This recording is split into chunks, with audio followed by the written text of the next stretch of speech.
नमस्कार। चलिए आज पत्रकारिता की दुनिया में थोड़ा और गहरा उतरते हैं, सुर्खियों के भी पीछे, और समझने की कोशिश करते हैं कि ये विशेष लेखन आखिर है क्या। देखिए, ये सिर्फ खबरें देना नहीं है, नहीं, ये उससे कहीं ज्यादा है।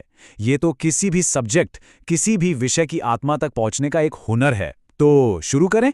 अच्छा, कभी सोचा है आपने कि अखबारों में स्पोर्ट्स के लिए या फिर सिनेमा के लिए पूरे पूरे पन्ने अलग से क्यों होते हैं? बहुत सीधा सा सवाल है ना, पर इसका जवाब ही हमें बताता है कि आज के दौर में जो पढ़ने वाले हैं, उन्हें सिर्फ जनरल न्यूज़ नहीं चाहिए। नहीं, उन्हें तो अपने पसंदीदा विषयों के बारे में और गहराई से और डिटेल में जानना है। देखिए, पत्रकारिता की जो नींव है वो तो फैक्ट्स मतलब तथ्यों पर ही टिकी है ना। वही फैक्ट्स जो हमें बताते हैं कि क्या हुआ। लेकिन आज की दुनिया इतनी कॉम्प्लेक्स हो गई है कि सिर्फ इतना जान लेना काफी नहीं है। असली समझ वो तो तब बनती है जब हम सवाल पूछते हैं कि ये क्यों हुआ और ये कैसे हुआ। और बस इन्हीं सवालों का मतलब क्यों और कैसे का जवाब देने के लिए ही तो विशेष लेखन की जरूरत पड़ी। मीडिया हाउसेस भी अब ये बात अच्छी तरह समझ गए हैं कि उनके ऑडियंस को अब कुछ खास टॉपिक्स पर सिर्फ ऊपर ऊपर की जानकारी नहीं चाहिए, उन्हें तो गहराई चाहिए। आप खुद सोचिए, किसी को शेयर बाजार का उतार चढ़ाव एकदम थ्रिलिंग लगता है, तो कोई क्रिकेट के मैदान पर बनी हर एक स्ट्रैटेजी को समझना चाहता है। तो लोगों की यही जो गहरी दिलचस्पी है ना, वही तो डिमांड करती है एक डेडिकेटेड, एक गहरी पत्रकारिता की। तो सवाल ये है कि मीडिया ऑर्गेनाइजेशंस इस ज़रूरत को पूरा करते कैसे हैं। अच्छा, इसकी शुरुआत होती है जर्नलिज्म के एक बहुत ही बेसिक कॉन्सेप्ट से, जिसे कहते हैं बीट। तो ये बीट होती क्या है? बिल्कुल आसान शब्दों में कहें तो ये एक रिपोर्टर का अपना खास एरिया या सब्जेक्ट होता है। जैसे मान लीजिए किसी रिपोर्टर की बीट क्राइम है, तो उसका काम है शहर में होने वाली हर क्राइम की घटना पर नजर रखना और उसे रिपोर्ट करना। आप कह सकते हैं कि ये स्पेशलाइजेशन की तरफ पहला कदम है। मतलब ये कि अपने उस सब्जेक्ट से जुड़ी हर खबर के लिए पूरी ऑर्गेनाइजेशन उसी रिपोर्टर पर डिपेंड करती है। उनसे ये उम्मीद की जाती है कि वो अपने फील्ड की हर छोटी बड़ी खबर पर पैनी नजर रखेंगे और बिल्कुल भरोसेमंद रिपोर्टिंग करेंगे। लेकिन कहानी यहीं खत्म नहीं होती। जो विशेष लेखन है ना, वो बीट रिपोर्टिंग से भी एक स्टेप आगे है। चलिए देखते हैं कि ये कैसे अलग है और कैसे काम करता है। इन दोनों में जो सबसे बड़ा फर्क है वो है फैक्ट्स वर्सेस एनालिसिस का। एक बीट रिपोर्टर फैक्ट्स पर फोकस करता है, जबकि एक स्पेशलिस्ट रिपोर्टर उस खबर का एनालाइज करता है। एक उदाहरण लेते हैं। मान लीजिए शेयर बाजार धड़ाम से गिर गया, तो एक बीट रिपोर्टर क्या बताएगा? वो बताएगा कि बाजार कितना गिरा।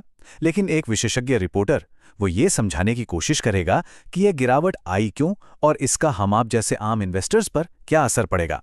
इसलिए तो बीट रिपोर्टर को संवाददाता कहते हैं, और जो विशेषज्ञ होता है उसे विशेष संवाददाता का दर्जा मिलता है। तो एक सच्चा स्पेशलिस्ट बनने के लिए ना, दो बहुत जरूरी चीजें चाहिए। पहली, अपने सब्जेक्ट की गहरी नॉलेज, और दूसरी, उस नॉलेज को आसान भाषा में समझाने का हुनर। ये एक बहुत ही डेलिकेट और जरूरी बैलेंस है।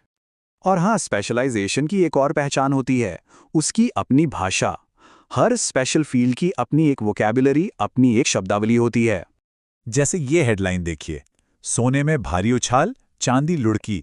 ये बिजनेस न्यूज की एक आम हेडलाइन है। यहाँ उछाल और लुढ़की जैसे शब्द तुरंत पढ़ने वाले का ध्यान खींचते हैं और सिचुएशन की एक क्लियर पिक्चर सामने रख देते हैं। या फिर ये वाली हेडलाइन देखिए, सेंसेक्स आसमान पर। ये भाषा ना आम बोलचाल से थोड़ी अलग है, पर कितनी असरदार और सीधी है, सुनते ही पूरा माहौल समझ आ जाता है।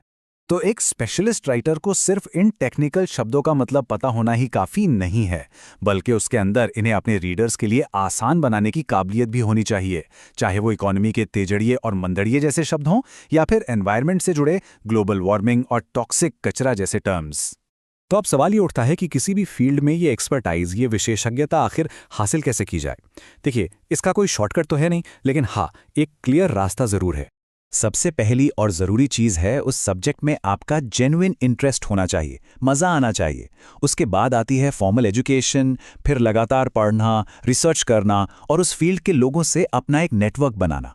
ये सब मिलकर ही आपको एक्सपर्ट बनाते हैं, और ये कोई एक दिन का काम नहीं, ये एक लगातार चलने वाला प्रोसेस है।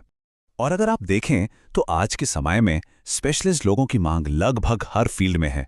बिजनेस और स्पोर्ट्स से लेकर साइंस, फॉरेन पॉलिसी, डिफेंस, हर जगह ऐसे लोगों की जरूरत है जो चीजों को गहराई से एनालाइज कर सकें।